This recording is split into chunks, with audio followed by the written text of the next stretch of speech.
Hey, hey, hey, just letting a few more people join, as is so often the case. And I always double check to make sure you guys can hear me. That's another thing I like to do as well, as we point out a few things that, yeah, I know you guys can hear me now. It's good positive sign, good start here.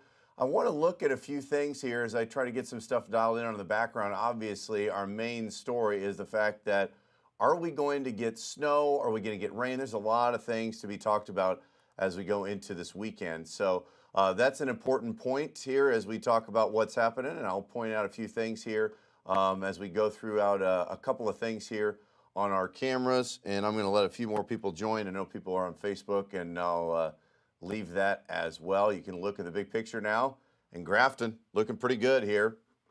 And main story is look how nice it is, right? I'll let a few more people join here. Trying to play around with some new toys here. It's 9:47. Keep in mind, we are on a Thursday. We're talking about some of the updates on what's happening over the next few days. Weather impact meteorologist Gary Frank on a sunny day that I want you to take advantage of today, tomorrow, because at the very least, next week is going to rain quite a bit, right? So now it's a matter of what we can figure out from there. So you'll see me go this way. Typically, I go the other direction from a computer standpoint. But here's what's going on. The big picture shows that we've got, nothing going on right now. We had some rain this morning, in all honesty, and it was pretty nice overall. And what I want to point out here is the fact that things have been pretty quiet for the most part. You'll see that as we look at some of that rain that has spread throughout the area, temperature's starting to warm up a little bit. And our main story ahead is the fact that we're going to continue to see a couple of these things that, taking advantage of today, I think is really, really important here from that standpoint, simply because we are going to see some changes on the way over the next few days. So today, temps in the mid to upper 50s, right around 60 degrees, no problem whatsoever. We are going to continue to work our way into the 50s and 60s the next few days. But obviously, the main story is the fact that we've got conditions outside that are going to be quite interesting in that regard. So here's what's going on the next few days, right? 71 today, 62 tomorrow. But our weather impact alert day has a lot to do with the fact that we're going to be dealing with conditions that are rapidly changing here ahead. So when you're talking about what's happening over the next several days, I want you to take advantage of these 2 days. 70s here, 62 and 39, right? This is the wintry mix that's in place for us here today as we've got conditions that are going to change quite a bit, right? That's what I want you to take advantage of. Now, I've showed you Futurecast all morning long, and if you're just kind of updating with us, we're looking at some more recent model data that has been coming into play.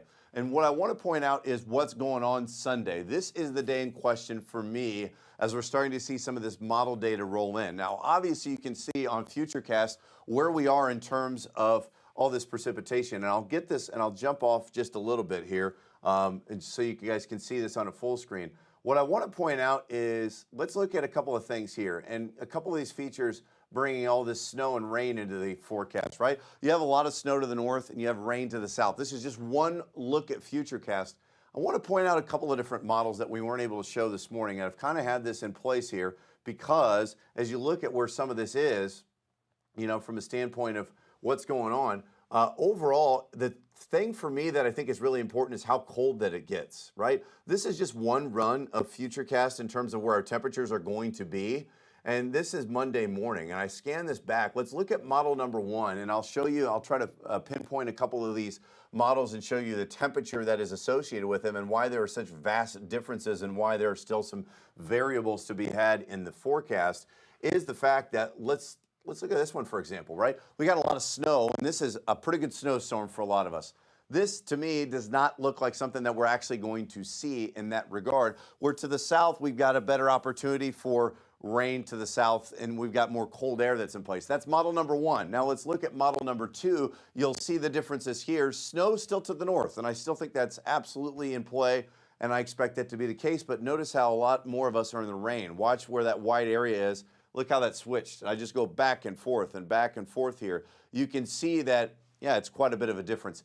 That, to me, is the most important thing when we're looking at a couple of these time frames. And as I kind of just flash this on from another perspective here, watch how we look at some of these different models, right? This is one of the models that I just showed you in more of a raw form that we kind of look at stuff behind the scenes. And I'll put this on a full screen so you can see this maybe just a little bit and why we still have some of these variables, because I think it's important to note where some of these temperatures are. Let's flash one of these temperatures on now, and I want to talk about where some of the temperature trends are. Look, to me, this is what I think is important, and I'm going to show you this particular model, which to me is an outlier in terms of temperatures for that time frame on overnight Monday. To me, this is what is going on, and this is why I think it's really important when we're adding inputs. And I'm going to just kind of show you some of this stuff on the fly. That's the nice part about being able to do this here, where I don't have the time constraints that I often do, and I can just show you this, where I look at some of these model data and all this stuff behind the scenes, and this is why it makes it difficult to forecast some of this stuff at times, right? I'm going to pull this back out. Now you can see on this time frame. Let's look right here, and I'm going to pull this back out and show you what I'm looking at right here. This area right here specifically is one of the models right here, and I can show you right now. Look at temps in the mid-20s here. The temperature profile to me is a big difference here, and as I can click this right here for the sounding, this shows it at 27 degrees. To me, that's the big difference here, because as this loads, and I'll show you what this all means, is I should be able to drag this around. Let me see if I can. I'm going to go pull this back out for you guys just a little bit. I know I got 5 minutes, so I got to get out of here simply because of this Show Me St. Louis program. But I want to show you what we look at behind the scenes, and this kind of gives us an idea as we talk about what's happening here over the next few days. Now watch this specifically, and I'm going to zoom out just a little bit and kind of show you what's happening.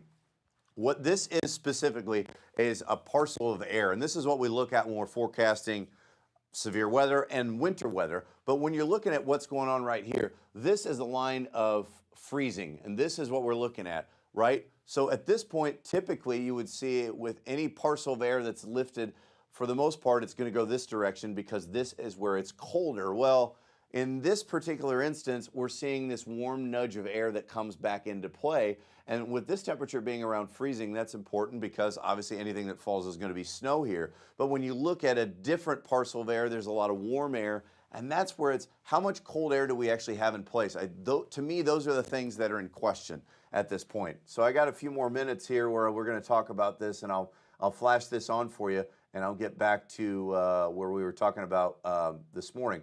So with that being said, here's where we are in terms of our wintry mix threat Sunday into Monday morning. I think the roads may become slick, but if you're looking for a big winter storm, that model number one, that cold air to me right now seems like an outlier even on Thursday morning. Does that mean we're not going to have problems? Sure, but check updated forecast. Meteorologist Lance Blocker coming in later on, as well as Chief Meteorologist Scott Connell. We'll be following along throughout the weekend.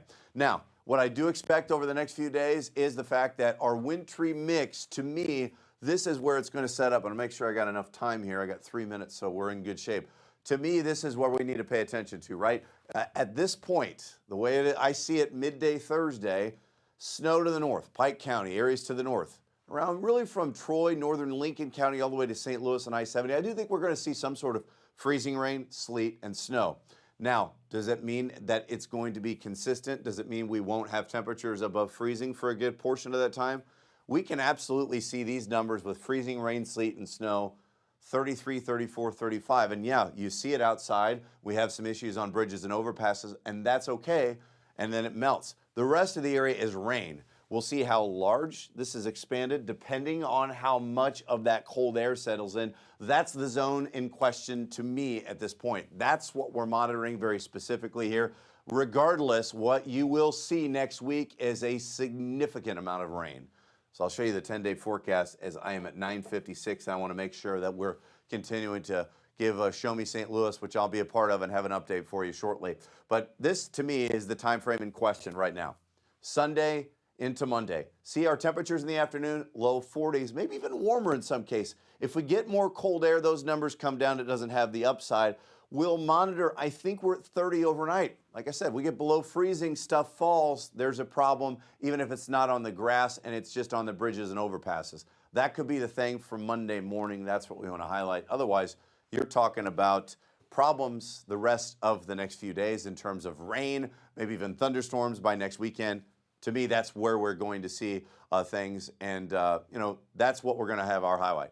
That's our update for Thursday midday right now. We'll continue to answer your questions offline. We'll be online for Show Me St. Louis and really updated broadcasts throughout the morning as we continue to stream on the 5 on Your Side app. So we will continue to get in there and have a focus on that. Until then, we will see you soon and have a good day.